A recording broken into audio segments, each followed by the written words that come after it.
Está escrito ali naquele papelzinho que tem que falar, né? Sobre uma vida nova para um novo ano, é isso? Então tá. Mas aqui não se trata de uma palestra, né? Mas algumas orientações, né, que a gente quer passar, porque muitas pessoas perguntam alguns assuntos e não sabem direito, né? A gente tem que explicar, né? Uma coisa é assim, ó. Hoje me perguntavam sobre o Papa, né?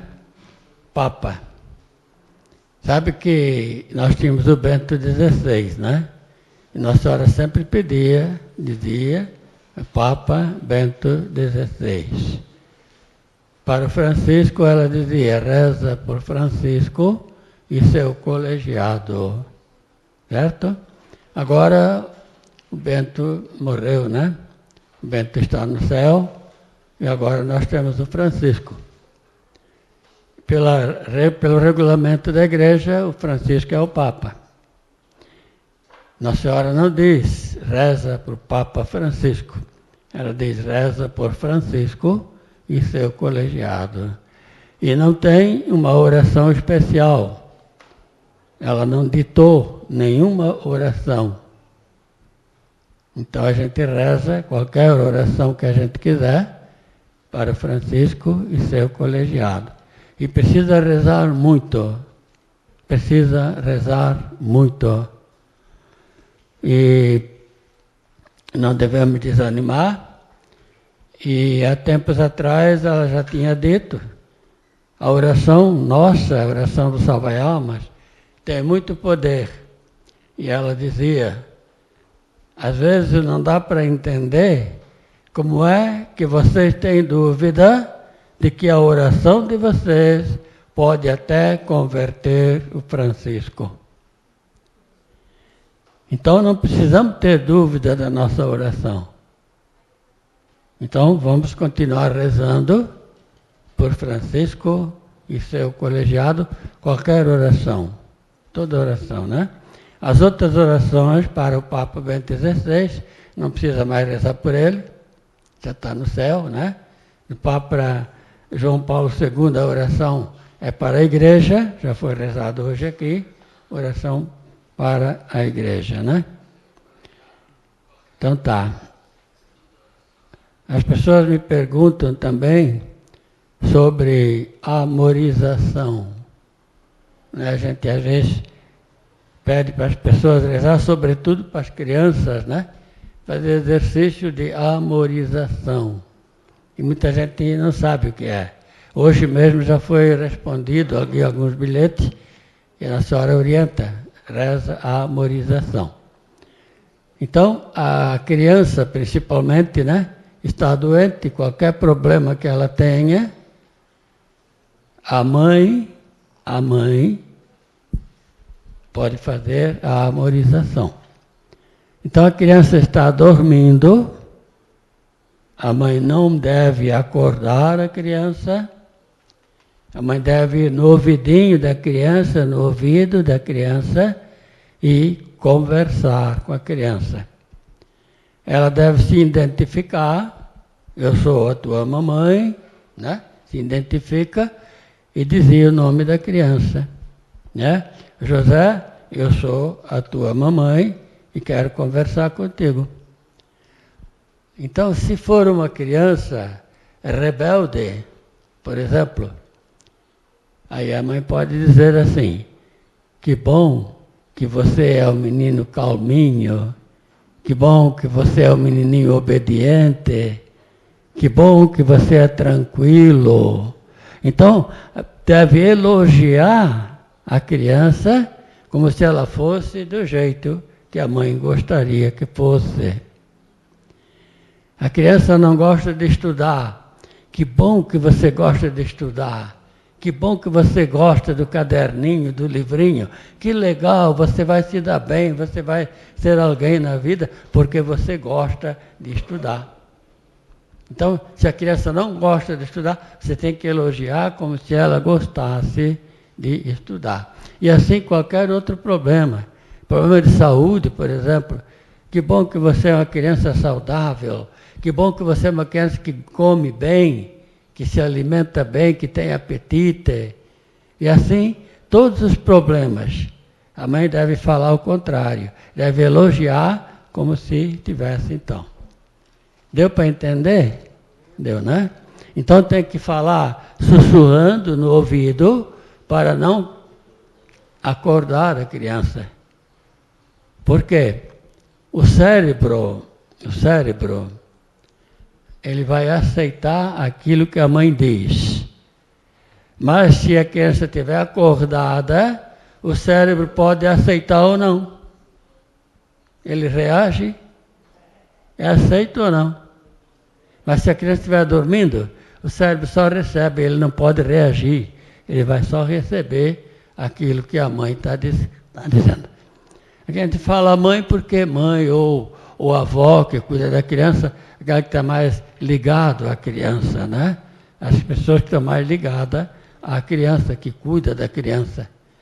E tem que se identificar, né? Para a criança saber, para o cérebro saber quem é que está falando, né? Isso só vale para criança ou para adulto também? Para adulto também. Para criança é mais fácil, né? Criança é mais fácil porque a cabecinha dela ainda tem pouca coisa. E para o adulto já está cheio de coisa na cabeça, mistura as coisas tudo. Sabe? Então, para o adulto é mais difícil, demora mais. Para a criança, às vezes, um dia só que você faz já resolve. 3 minutinhos, não pode passar de 3 minutos. Só 3 minutinhos. 3 minutos por dia. Às vezes, no outro dia já está curada. Se for adulto, demora mais. Demora mais, o adulto já tem com a cabeça muito mais coisas, né? Mas pode ser feito também por adultos, para adultos também, né? Bom, aqui foi anotado também a água do ofertório. Às vezes eu peço para as pessoas, né? Oferece, falando na água do ofertório. O que é isso? Quando o padre recebe a água no cálice para consagrar na hora do ofertório, ele recebe no cálice, primeiro coloca o vinho no cálice, depois coloca um pouquinho de água, né? Um pouquinho, água é só uma gotinha, só um pouquinho que é colocada no cálice. Aquela água são as pessoas que estão na igreja, que estão na missa. Nós estamos sendo misturados no vinho. Então, nesse momento, você pode olhar ali, o padre está recebendo, ou o diácono, né, que às vezes faz esse papel de receber ali a água ou o vinho. Quando a água está sendo colocada no cálice, dizer, Jesus, hoje esta água não sou eu. Hoje esta água é Anselma. Qualquer pessoa que você queira colocar. Bom dia, Anselma. Anselma, né? Pode botar mais pessoas. O bom seria uma, né? Se você tem, o correto seria uma. Mas se quiser botar mais, também pode, né? Então, naquele momento, você troca de lugar. Aquela água se mistura ao vinho, né? Mistura-se ao vinho. O vinho será consagrado e ele se torna sangue. O que acontece? Aquela pessoa está mergulhada no sangue de Jesus. É o toque de Jesus naquela pessoa. Naquele momento, aquela pessoa está sendo tocada por Jesus, por Deus. Mas aí a gente troca de lugar. Jesus, hoje essa pessoa não sou eu. Hoje a pessoa é outra pessoa. Você está fazendo ali um ato de caridade, um ato de amor para com aquela pessoa que está doente, ou aquela pessoa que precisa de oração, trocando de lugar. Você vê, são sinais bonitos, são coisas bonitas que acontecem na missa, e a maioria das pessoas não sabe o que é, não percebem. Quantas graças se pode acontecer? Cada gesto da missa tem um valor especial. Todos os gestos têm o seu valor especial. A gente precisa então conhecer para saber usar esses valores, né? Outra coisa também, na oração, orai, irmãos, orate frates. Orai, irmãos, para que este nosso sacrifício seja aceito por Deus Pai Todo-Poderoso, né? As pessoas respondem, receba, ó Senhor, por suas mãos. Não é ó Senhor, é o Senhor. O Padre está dizendo, orai, irmãos, para que esse sacrifício, o vosso sacrifício, seja aceito por Deus Pai. Então nós vamos dizer assim, Deus, ó Deus, receba, Senhor, receba, Deus. Que Deus receba por tuas mãos, Padre. Que Deus receba através das tuas mãos, Padre, esse nosso sacrifício, essa nossa oração. Que o Senhor receba pelas mãos do Padre a nossa oração. Então receba o Senhor por tuas mãos, Padre, esse nosso sacrifício. Não precisa dizer a palavra Padre, né? Receba, porque o Padre está convidando nós. Orar, irmãos, vamos rezar junto comigo para esse nosso sacrifício. Aí a gente diz, que o Senhor receba por tuas mãos esse nosso sacrifício. O Senhor. Não é? Eu sei que a maioria das pessoas não perceberam direitinho o significado desse diálogo entre o Padre e o povo, né, que está rezando aí. Mas é muito triste, alguém que a gente já viu também, ele inclusive puxando a missa, rezando no microfone e dizendo errado. Né? Tem muita oração que precisa prestar atenção. O que significa? O que quer dizer? Né? Tá bom. Aqui eu coloquei também sacrifícios.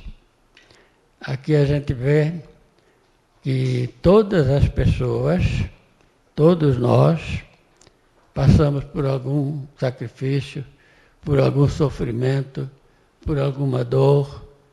Todo mundo. Eu não conheço ninguém que tenha dito para mim, eu estou completamente saudável. Eu estou completamente feliz. Todos têm os seus problemas. Todos têm os seus problemas. Nós temos uma mensagem já no nosso primeiro livrinho que fala sobre sofrimento. Sofrimento pode ser uma dádiva, se a gente usá-lo como sacrifício e oferecer este sacrifício para alguém, para as almas, ou para alguém que é vivo, oferecer o sacrifício. Muitos santos queriam o sacrifício, pediam o sacrifício, pediam humilhações, inclusive, para poder oferecer para alguém. O sacrifício, então, pode ser um motivo de santificação para as pessoas. A dor, tudo que a gente possa passar de ruim, pode servir para a salvação das pessoas, se a gente tornar aquilo, transformar aquilo num sacrifício.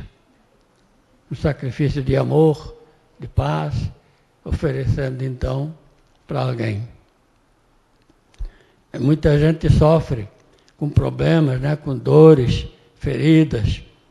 E aí já houve um caso, ou vários casos, mas um de uma maneira especial, em que a pessoa queria e pedia para a cura. E cada vez que ela vinha, ela pedia a cura. Queria para mim rezar para ela se curar. Então tá, um dia eu disse, tá, tu quer se curar mesmo? Então tá, então eu vou pedir. Mas aí a pessoa, sabe, Cláudio, às vezes eu penso assim, e se eu me curar, o que eu vou ter de sacrifício para oferecer para Deus? Está vendo? Então ela não tinha certeza se queria a cura ou não. Então a doença pode ser sim um sacrifício que a gente possa oferecer para Deus. Mas não quer dizer que tenha que ser esse sacrifício. Você pode ter outros sacrifícios, outras maneiras, não é? De oferecer para Deus outras coisas que não seja a tua doença ou a tua dor. Então você tem que decidir, eu quero ou não quero.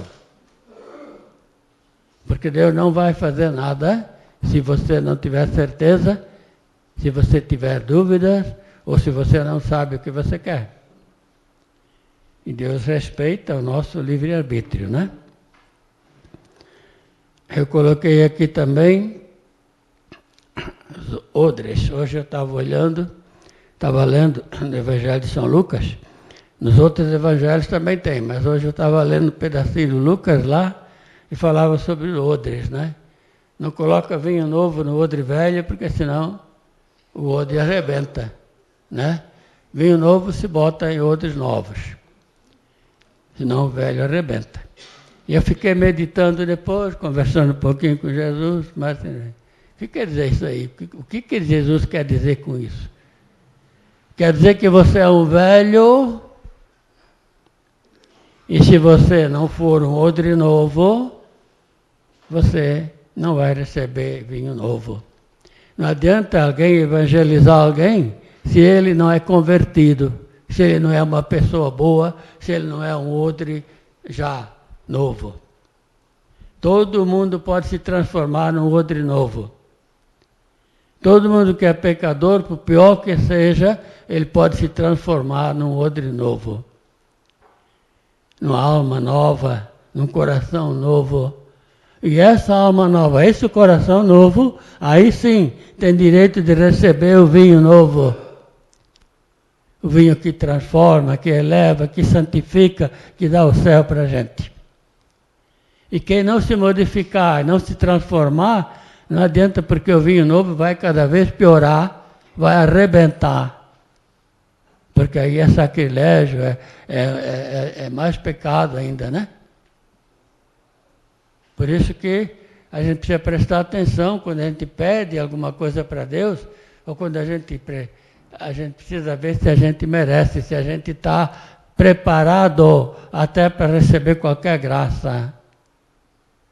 E muitas pessoas pedem graças, mas não estão merecendo porque não estão vivendo o estado de graça.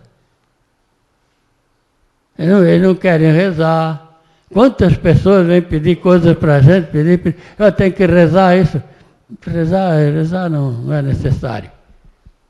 Rezar, se converter, procurar o sacerdote para uma confissão, para transformar, renascer, como dizia Jesus, se transformar de novo numa criança, num coraçãozinho puro, para então sim merecer a graça, merecer o vinho doce, né? O vinho que vem do céu. Então são coisas que a gente precisa prestar atenção na nossa vida. Só balbuciar a oração, só rezar, e não se modificar, não se transformar, nós não vamos chegar a lugar algum. Não vamos chegar e nem vamos merecer chegar em lugar algum. Então é necessidade da mudança completa de vida. Vida nova, nós precisamos então lutar com isso. E já que nós estamos começando um ano novo, vamos aproveitar já o começo do ano, né? Para transformar a nossa vida, para ver o que precisa mudar, o que a gente precisa aprender. E eu estava lendo a Suma Teológica do São Tomás de Aquino, né? Eu tenho 5 volumes lá, né? São 5 volumes. Cada volume tem 1000 e poucas páginas. Eu não vou ler tudo aquilo lá, né? Porque as primeiras páginas que eu li eu já não entendi nada. É muito complicado. E não é isso que o céu pede, não precisa complicar as coisas. Não precisa complicar. Estudar é necessário. Quem quer ser padre, quem quer ser diácono, é preciso entender, é preciso saber, não é? Mas não quer dizer que é obrigado a saber tudo que o padre tem que saber, que o diácono tem que saber. Não. Tem que ser aquilo que nós sabemos. Aquilo que nós sabemos, nós podemos oferecer para Deus. Aqui do nosso tamanho. É como eu costumava dizer, eu tenho que ser, tenho que viver o meu tamanho. E não o tamanho do Luiz, do diácono Luiz, e não o tamanho do Frei Luiz, não o tamanho, não. Eu tenho que ver o meu tamanho. Mas viver completo, o meu tamanho, do meu jeito. E assim, nós podemos então ter uma vida diferente, uma vida nova. Se nós realmente vivermos com amor, com confiança, acreditar em Deus. Acreditar. Eu acho assim que se a gente está rezando aqui, hoje, é porque nós acreditamos em alguma coisa, né? Porque nós temos fé. Acreditamos. Senão nós estaríamos aqui perdendo tempo rezando. Não é? Mas a fé também não quer dizer que só a oração já é um motivo de fé. A oração nos ajuda a ter fé. Nos ajuda a crescer na fé. Nos ajuda a procurar a fé. Nos ajuda a viver, então, cada vez mais no caminho que leva para Deus, que leva para o céu. Vocês todos que estão aqui, ó. Ai de vocês, se vocês não irem para o céu, porque eu vou ficar com muita saudade de vocês. Amém? Ave Maria, cheia de graça, o Senhor é convosco. Bendita sois vós entre as mulheres, e bendito é o fruto do vosso ventre, Jesus. Santa Maria, Mãe de Deus, rogai por nós, pecadores, agora e na hora de nossa morte. Amém.